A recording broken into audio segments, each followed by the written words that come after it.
Congratulations to Greg and that group. They've played at a really, really high level, very high level. We experienced that last year when you had a 24-year-old that's a really good player. They may have a couple of them. Tanjay was terrific. But they do what they do. I thought we did some nice things defensively, and we held them to 100. And you can't give them layups. Can't allow them to. We knew we were going to give up some threes, and I thought for the most part we did a pretty good job. Tanjay's got the ability to hit a step-back threes. I thought we survived the first half. Casper's had 5 turnovers, and that was a run that kind of got them going. But at the end of the day, guys, we don't have very many healthy bodies. Tommy didn't make the trip with us. He drove up, before the game because he said he wanted to try to play, and Jake Davis got sick right after pregame, and said he wanted to try to start, but he didn't even join us at halftime. He was in the restroom. That's why we didn't shake hands with them after the game. They don't need this. But 38 years, I've never seen anything like what's gone through our team with Trey, Will, now Tommy. Tommy's literally practiced maybe once in a month for mono, and then the ankle injury, and now this. So. Hats off, they won the rebounding battle. We knew it was going to be tough. We had some mix and match lineups. It was great to have Trey back out there, and I thought Draven was outstanding tonight. Questions for the coach?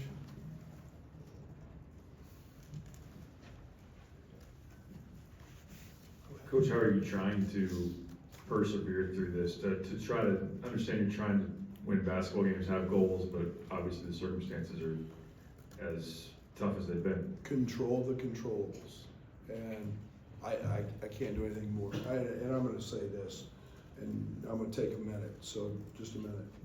So I smiled today. Everybody here probably knows what happened with Terrence Shannon. Okay, we were the laughing stock. Okay, hung a banner for a young man who set all kinds of records, and we don't have to tell the story. We hung it upside down. And I can't imagine what that was like for him. A lot of people at our place did a lot of things to make it a special, special day for him. And we messed it up. And for the character of that young man to come out and do what he did today, made a shirt if you haven't seen it. When life throws you, turns your world upside down. The 18 months that young man had, the last 18 months, have been no other than trying and difficult. And for him then to turn around and make a shirt, and I challenge every business in Champaign, I challenge every alum, go buy it. Because it's all going to the Boys and Girls Club. He's not out trying to profit off of it. But man, you talk about a happy head ball coach today. Man, I couldn't be any more proud of the way that young man handled that situation, his moment, all the work that went into that, his moment. And then to turn it around and give it all to charity. So my challenge is to all the great Illini fans out there, do something great and go buy that shirt. And I'm going to buy hundreds of them. This is a game. What that kid went through with his trial and a moment like that speaks volumes to him. So I had to say that, but all I'm doing is we're going to survive. We're going to be fine. We're a really good basketball team. We've proved that. You've seen us play a lot. We can't, I'm sorry, it's terrible for Merez, break his wrist on a fall, and then just, we don't know who we have from day to day. I didn't know who I was starting today. So we'll be fine, and 18-year-olds got to grow up and deal with some adversity, and we'll just, is David playing Goliath in the next one? and we'll show up and we're gonna fight. Got a question right here. Please, can you give him a mic? Second row.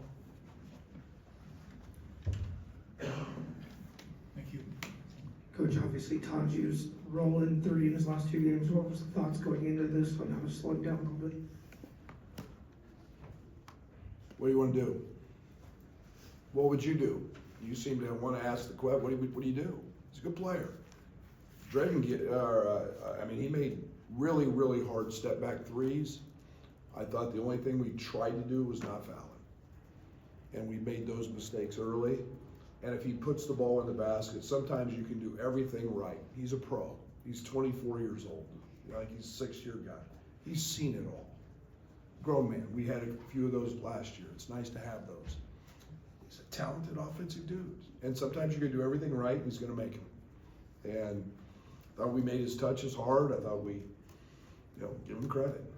Give him credit. He's a good player. Really good player. He's gonna make a lot of money. This gentleman right here in the back. Go ahead, and then right here. Go ahead. No, you can go ahead.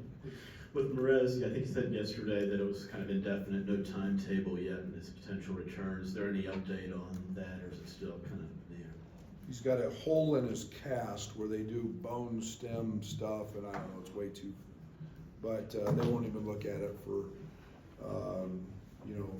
a bit here. So it's just now to get the pain out and the swelling, so no timetable yet. Go ahead, Brad. I know you talked about after Michigan State defensively wanting to be better. Is there anything you're seeing that's, I don't know if concerning is the right word, that you're not, maybe a disconnect on that side of the ball right now? I don't think we're disconnected. I think they're good. I think they're one of the top offenses in the country. We're not very big. So we got guys trying really hard.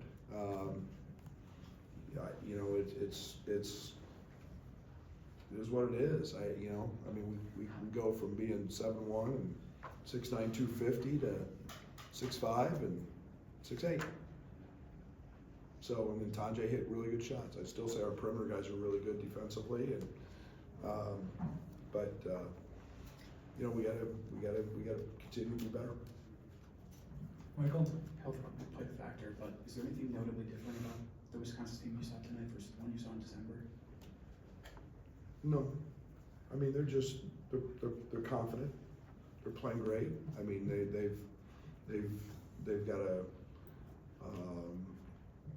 They've got great role identification. They're so old, and I coached that last year. They're just, when you've got one of the oldest teams, we're the youngest. When you've got one of the oldest teams in the country,